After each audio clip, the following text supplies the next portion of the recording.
June 25th, 2009, Los Angeles, California, 12:47 a.m. Michael Jackson's black SUV pulls into the driveway of his rented mansion on Carolwood Drive in Holmby Hills. He's just finished his final rehearsal at the Staples Center for This Is It, the comeback tour that was supposed to restore his legacy, clear his debts, and prove to the world that the King of Pop still had magic left. The rehearsal went better than anyone expected. Michael ran through full numbers, his voice strong, his movements sharp. For the first time in weeks, he seemed present, energized, alive. His director Kenny Ortega was relieved. The dancers were excited. Everyone thought, maybe this is really going to work. As Michael walks through his front door at 12:51 a.m., he turns to his personal physician, Dr. Conrad Murray, who's been living at the house, and says 5 words that will haunt Murray for the rest of his life. "I need to sleep, Doc." 12 hours and 9 minutes later, Michael Jackson would be dead. The world would be told it was cardiac arrest caused by an overdose of propofol, a powerful surgical anesthetic that should never be used outside a hospital. Dr. Conrad Murray would be convicted of involuntary manslaughter, and the truth of what happened in those final 12 hours would become one of the most analyzed, debated, and tragic stories in music history. This isn't about conspiracy theories. This isn't about who's to blame. This is about what actually happened in Michael Jackson's final hours alive. The decisions made, the warning signs ignored, and the moment the King of Pop's heart stopped beating.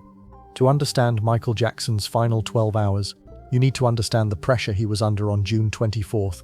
Michael was 50 years old, physically exhausted, financially broke, and contractually obligated to perform 50 concerts, the largest comeback tour in music history. He hadn't toured in over a decade. His body was deteriorating, he couldn't sleep, and the opening night in London was just 19 days away. The rehearsal that night at Staples Center was crucial. It was the last full run-through before the production moved to London. Michael needed to prove he could still perform, could still deliver the magic that had made him the biggest star on the planet. For weeks, Michael had been missing rehearsals, showing up late, seeming disoriented and weak. His director Kenny Ortega had sent emails to AEG Live executives warning that Michael was not ready physically or emotionally and needed serious help. 5 days earlier, on June 19th, Michael had shown up to rehearsal so sick that Kenny sent him home, fearing for his life. But on June 24th, something changed. Michael arrived at Staples Center around 6:30 p.m. and stayed until past midnight. He ran through multiple songs: Thriller, Billie Jean, Earth Song, They Don't Care About Us. His voice was strong, his dancing, while not prime Michael Jackson, was good enough. He seemed focused, present, almost manic with energy. Backstage crew members who'd been worried for weeks suddenly felt hopeful. Dancers who'd seen Michael stumbling through rehearsals now saw flashes of the legend they'd grown up watching. Kenny Ortega, who'd been contemplating cancelling the tour, started believing it might actually happen. What nobody knew was that the sudden energy wasn't natural. Dr. Conrad Murray had been giving Michael a cocktail of medications, stimulants to wake him up, sedatives to calm him down, all carefully timed to make Michael functional for rehearsal. Michael wasn't healthy. He was chemically animated, a puppet dancing on pharmaceutical strings. The rehearsal ended around 12:30 a.m. Michael was tired but satisfied. He'd proven he could still perform. He told Kenny he'd see him in London in a few weeks, ready to show the world what the King of Pop could do. As Michael left the Staples Center for the last time, security footage shows him walking to his SUV, waving to a few remaining crew members, looking tired but content. He had no idea he had less than 13 hours to live. The drive from downtown Los Angeles to his Holmby Hills mansion took about 20 minutes. Michael sat in the back seat, likely thinking about the tour, about his children sleeping at home, about finally getting some rest after weeks of insomnia and anxiety. Dr. Conrad Murray was waiting at the house. He'd been hired by AEG Live at Michael's request for $150,000 per month, an astronomical fee for a personal physician. His official job was to keep Michael healthy enough to rehearse and perform. His actual job had become something much darker, helping Michael achieve unconsciousness through increasingly dangerous medical interventions. When Michael arrived home at 12:51 a.m., he went straight to his bedroom on the second floor. The children, Prince, Paris, and Blanket, were asleep in their rooms. The house was quiet except for the low hum of air conditioning and the distant sound of Los Angeles traffic. Michael changed out of his rehearsal clothes and sat on his bed. He looked at Dr. Murray with exhausted, desperate eyes. "I need to sleep, Doc. Real sleep. I can't do this anymore without sleep." Dr. Conrad Murray knew exactly what Michael meant by real sleep. They'd been through this routine nearly every night for weeks. Michael Jackson suffered from severe chronic insomnia, a condition that had plagued him for years, worsened by the stress of fame, the trauma of accusations, the pressure of the comeback tour. Normal sleeping pills didn't work anymore. His body had built up tolerance to benzodiazepines, Ambien, every over-the-counter and prescription sleep aid. Somewhere along the line, Michael had discovered propofol. Propofol is a powerful anesthetic used in surgeries to render patients unconscious. It's not a sleeping medication. It's used to put people into a medically induced coma during procedures. It requires constant monitoring, specialized equipment, trained anesthesiologists, and should only be administered in hospital settings. But Michael called it his milk, because of its milky white appearance, and had convinced Dr. Murray to give it to him at home in his bedroom, with none of the safety equipment or protocols that hospitals use. Dr. Murray later testified about what happened in those early morning hours of June 25th. According to his account, which many experts doubt, he tried to avoid giving Michael propofol that night, attempting instead to help him sleep with safer medications. At 1:30 a.m., Murray gave Michael 10 milligrams of Valium. Michael couldn't sleep. At 2 a.m., Murray injected Michael with 2 milligrams of lorazepam through an IV. Michael still couldn't sleep. At 3 a.m., another 2 milligrams of midazolam. Nothing.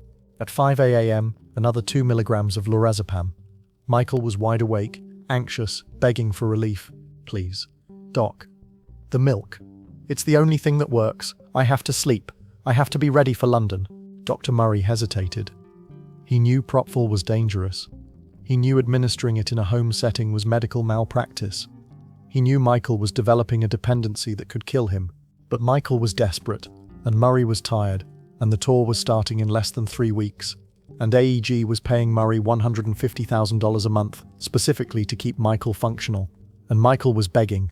At approximately 10:40 a.m. on June 25, 2009, Dr. Conrad Murray administered 25 milligrams of propofol to Michael Jackson through an IV drip. Within seconds, Michael's eyes closed. His breathing slowed. The tension left his body. Finally, after hours of torture, peace.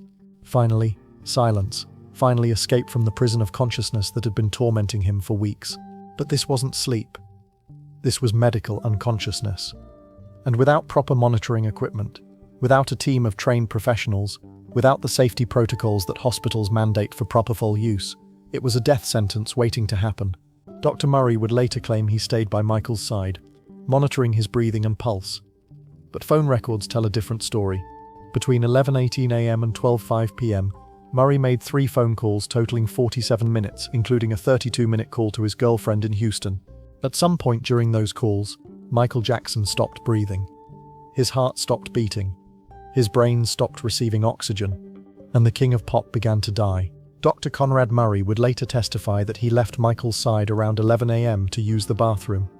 When he returned at approximately 12 p.m., he discovered Michael wasn't breathing, had no pulse, and his eyes were open, staring at nothing. Murray panicked. Instead of immediately calling 911, which is the first thing any medical professional should do in a cardiac emergency, he started CPR. But he performed CPR on the bed, which is ineffective because beds are too soft to provide the resistance needed for proper chest compressions. He called Michael's personal assistant, Michael Amir Williams, shouting, "Get here now, Mr. Jackson had a bad reaction, get security." He called Prince Jackson, Michael's 12-year-old son, into the room. Prince would later testify that he saw his father's eyes open but lifeless.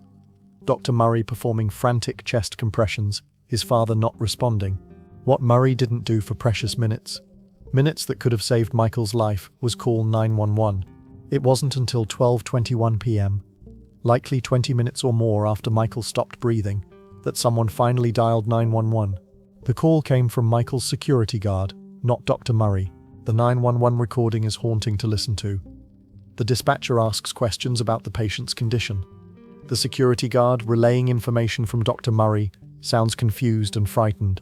He's not responding to anything. No, he's not breathing. And he's not conscious either. No, he's not conscious. Okay, all right. And he's not breathing? No. Okay. And he's not conscious? No, he's not conscious. The dispatcher realizes CPR is being performed on a bed and has to instruct them to move Michael to a hard surface, the floor. More precious time is wasted.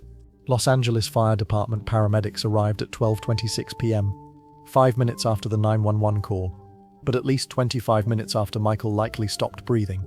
They found Michael Jackson in his bedroom, CPR being performed by Dr. Murray, bottles of medications visible on the nightstand. The paramedics could tell immediately that Michael had been dead for some time. His body was cool to the touch. He had lividity, blood pooling in his lower extremities, indicating circulation had stopped long ago.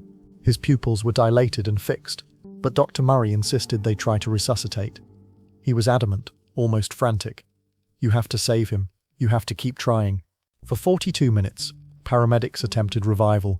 Knowing it was futile, they gave Michael epinephrine, atropine, performed CPR, tried to restart his heart. Nothing worked.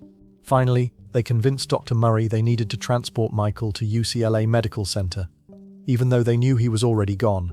At 1:07 p.m., the ambulance left the Carolwood mansion with Michael Jackson's body. The drive to UCLA took 13 minutes. During the transport, paramedics continued attempting resuscitation. Dr. Murray rode in the ambulance, still giving instructions, still refusing to accept what everyone else already knew. At UCLA Medical Center, emergency room physicians made one final attempt to save Michael Jackson. They opened his chest and manually massaged his heart. They pumped him full of medications.